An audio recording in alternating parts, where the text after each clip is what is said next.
Bibi mnipake poda kidogo. Sema basi sasa nichukua huko unavyochukua.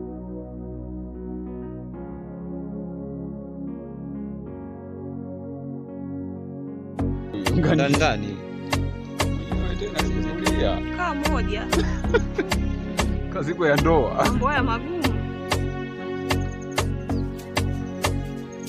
Basi sasa muongee ninavyochorwa jamani, mbona mko kimya? Umependeza jamani, umependeza. Na mchoraji anachangia.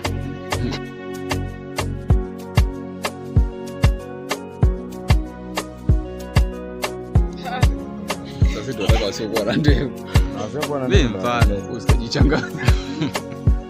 Ndio tena. Mstari.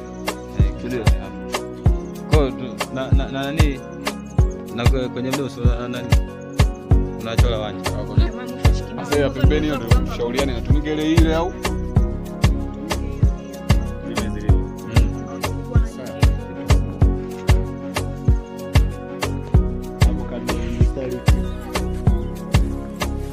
Wani ndio nyingi. Wada ufungue.